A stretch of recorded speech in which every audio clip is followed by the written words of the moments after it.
Good morning. Welcome to the Forum at 8 here on SAFM, South Africa's news and information leader. Well then, just to recap exactly what happened. Yesterday we received an email from Johnny Musa. Johnny Musa was complaining about the connectivity network. He says that he gets absolutely no explanation from the network provider. He doesn't know what is happening, but the situation is getting worse and has gotten worse over a period of time. In fact, let me just read exactly what he said. He said, why is Vodacom signal or network of such poor quality these days? And on top of that, the network operator has kept mum on the issue. No explanation, no SMS or email informing us about this problem. And I'm also struggling to understand why the network operator sells data at 99 Rand per gig on credit or contract and 279 Rand for prepaid customers. That's about 281% difference. That was Johnny Michael Musa yesterday. I read this email and afterwards literally hundreds of people complaining exactly about the same thing sent us SMSs here and emails complaining that this is not a Vodacom problem. It is generally a network problem in this country, said a whole lot of other people. They are saying that all other network providers are seemingly going through a similar problem and generally there's a general poor state of connectivity in this country. Now we decided that let's find out then who is supposed to do what about this and what are the obligations of the network operators in relation to this matter.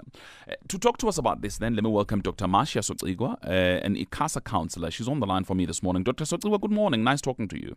Good morning, Kalani, and morning to your listeners. Thanks indeed for your time. Also joining me on the line is Arthur Goldstuck. He's the MD of Worldwide Works. A very good morning to you, Arthur. Thank you for your time. Good morning, and good morning to listeners. Thank you. Richard Borman is Vodacom's Executive Head of Media Relations. Good morning to you, Mr. Borman. Good morning. Thank you. We've put a call through to other network operators, by the way. We're still waiting for a response from them, but that's just about all the guests I have at the moment, and more than capable, I'm sure. Let me start with Mr. Goldstuck. Firstly, there are these complaints that I've just spoken about. Do you think that they are founded? Is there a reason for people to be concerned around this, or is it just general complaint?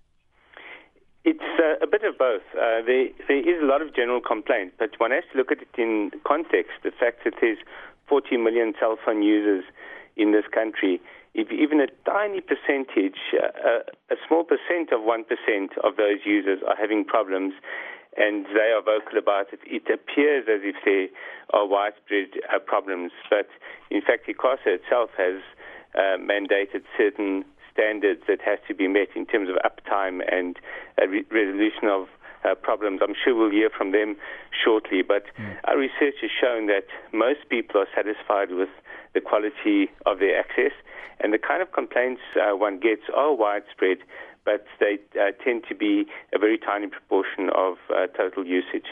Interesting. Dr. Sukdewa, let me bring you back then.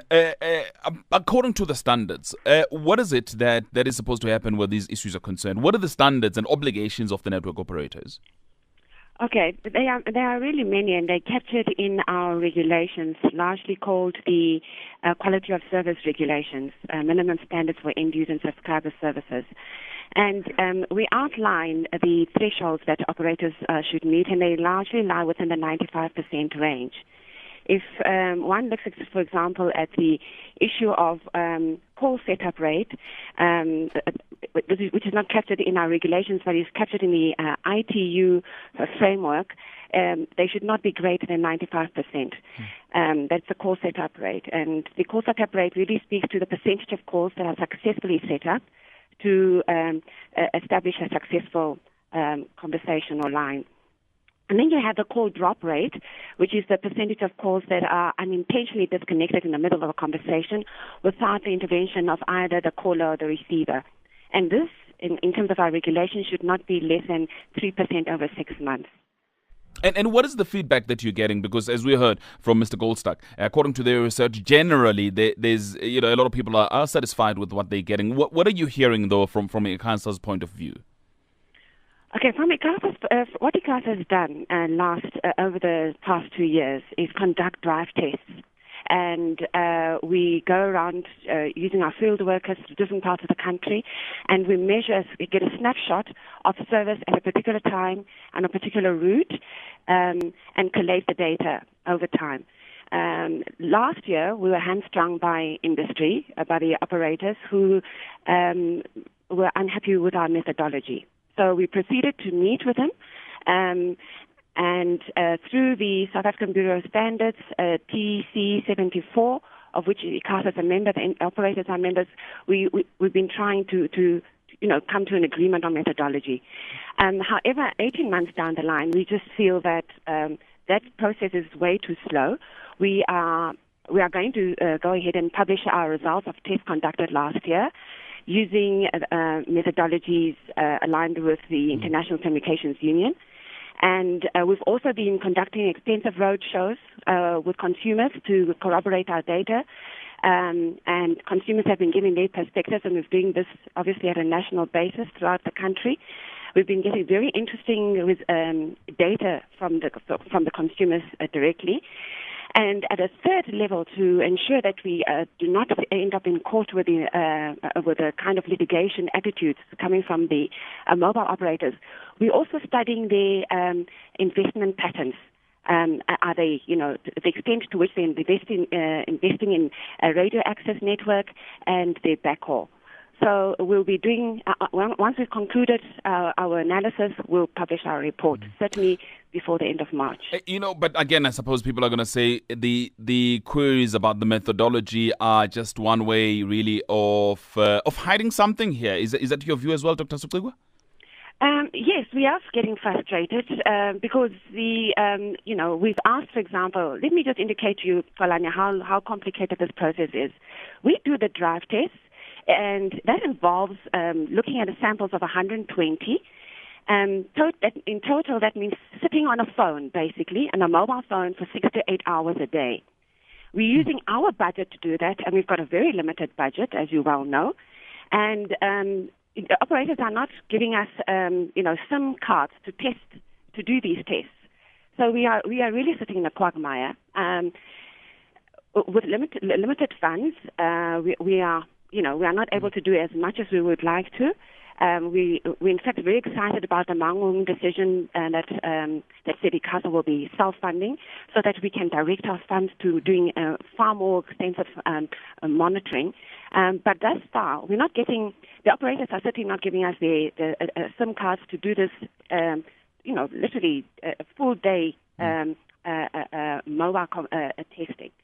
So we are experiencing challenges with the mobile operators. Mr. Goldstack, your view here. I'm going to go back to Mr. Bowman, by the way. Mr. Goldstack, your view here, because it appears as if there are a lot of shenanigans, if you will, between the operators and the ICASA. I didn't quite catch that. The line was very dim. Can you just elaborate on that? And that is exactly what we're talking about, access lines and so on. No, but what I'm saying to you is that it appears as if there's a lot of shenanigans, if you will, between the operators and ICASA, frustrating the process of finding out whether or not there are problems in relation to connectivity. What's going on? I will say that the networks tend to have very large lobbying divisions, especially on the legal side, and they do tend to try to put obstacles in the way of any efforts to try to force them to change the way they operate, because they're these massive organizations. They don't want to be altering their modus operandi just because someone inconvenient like the telecommunications regulator decides that they should. We've seen in the past the massive battles that ICASA has had to fight to get certain aspects, like, for example, the interconnect fee brought down, when it was clearly not in the interests of anyone but the networks themselves. And that's generally what you will find. If the networks feel that something is not in their interest, despite the fact that it's necessary, that it will benefit consumers, they are going to resist. But only resist to a certain point. Once something is mandated by the regulator and legal means have been exhausted, or it's obvious that it's not going to be very good for the image of the networks, then they tend to relent. But of course, the networks would have a different view on that.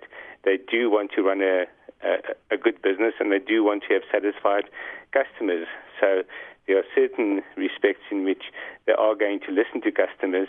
And in fact, when you look at how Vodacom in particular has responded to customers on Twitter, they have shown that there's a great willingness within certain divisions and an ability to resolve customer issues when they are raised in a way that, how shall I put it, enhances the communication between the company and customers. Sure. Mr. Bowman, perhaps a good point then to bring you into this discussion, because it's one thing for Vodacom to say on Twitter that we are willing to help, we are willing to assist you with the connectivity issue, but you've got to address the broader issue of the assessments that are being done by ICASA to establish the quality of connectivity in this country. What are your thoughts there? Yeah, it's a bit of a tough time to be brought into the conversation. I feel like I've been painted as a pantomime villain already. Not actually.